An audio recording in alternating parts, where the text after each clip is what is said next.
So you're thinking about selling your home. Well, the whole process doesn't really kick off with that for sale sign on the lawn. Nope. It starts with a single document, a contract that pretty much sets the stage for everything else. Today, we're going to open up the playbook on that all-important first step, the real estate listing agreement. Look, when you decide to sell, you're going to shake a lot of hands. You'll meet buyers, inspectors, maybe even a lawyer or two.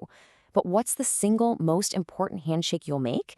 It's more than just a friendly gesture.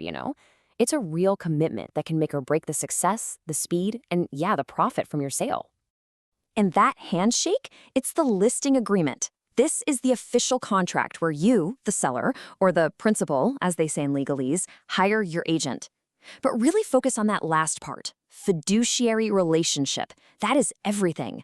This isn't just some service for hire deal. It's a legally binding relationship built on absolute trust. Okay, so here's our playbook for today, broken down into 5 parts. We'll start with the very basics, what a listing even is.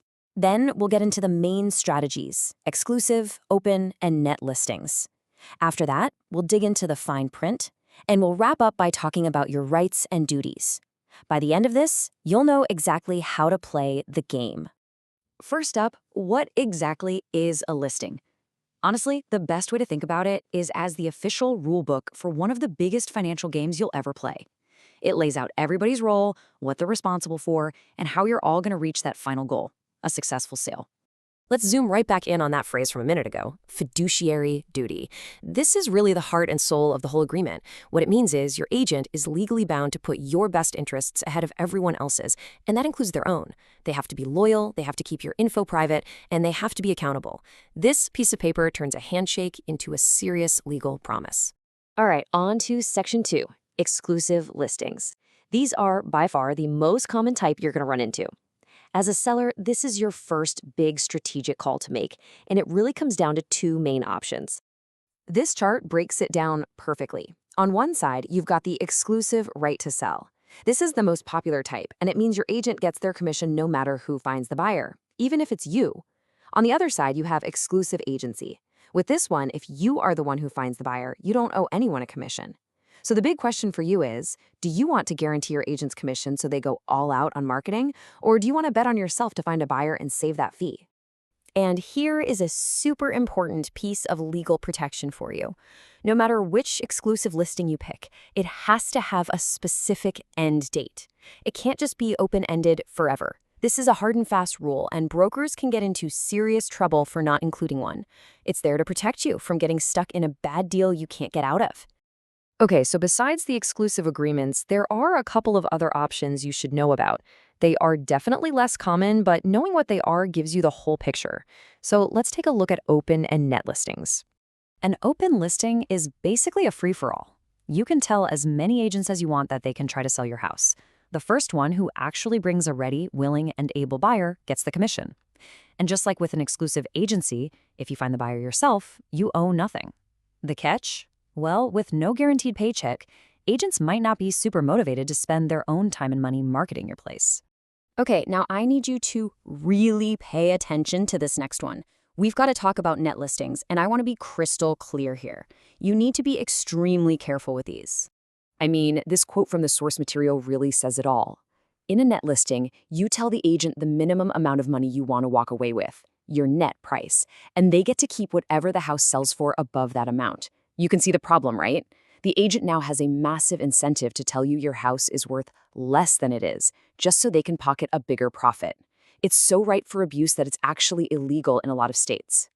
All right, let's shift gears and start decoding the fine print. This is the section of the contract that spells out exactly what your agent can and can't do for you.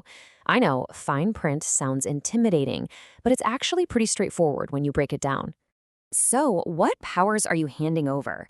Typically, it's these 4 big things. Permission to stick a for sale sign in your yard, get your property on the multiple listing service, that's the MLS, work with other agents to bring in buyers, and accept a good faith deposit from a buyer to lock in their offer. Now, let's clear up a really common point of confusion. When the contract says the agent has the right to sell, it does not mean they can sign your name on legal documents or actually transfer the title. It just means they have the exclusive right to find a buyer. You and only you hold the ultimate power to sign those closing papers. Of course, the contract is also going to lay out exactly how your agent gets paid. It'll be a very clear number, either a percentage of the final sale price, which is what you see most of the time, or a specific flat fee. This part is a key point of your negotiation, so there should be absolutely no confusion about it in the final document. Okay, pay close attention to this one. It's often called a safety clause or a protection clause. It's there to protect the agent.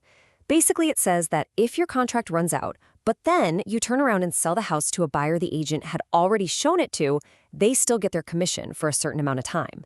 Now, for this to be valid, the agent has to give you a written list of those specific buyers' names as soon as the listing expires. And that leads us right into our final section.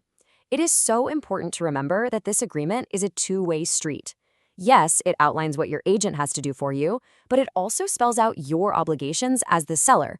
A good sale depends on both of you holding up your end of the bargain. And here's the core of that partnership. Your agent's number one duty is to use due diligence, which is just a fancy legal way of saying they have to make a real, honest effort to find you a buyer. And your main job in return? To cooperate and to not just pull the property off the market whenever you feel like it during the contract period. If you do that, you could actually be in breach of contract. Finally, your agreement will almost always include a couple of other important legal bits. The Equal Housing Opportunity Clause is just a formal statement saying the sale will follow all the fair housing and anti-discrimination laws.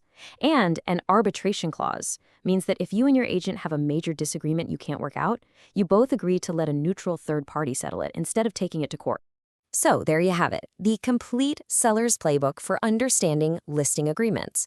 You know the different strategies you can use, the critical fine print to look for, and the duties that make this a real partnership.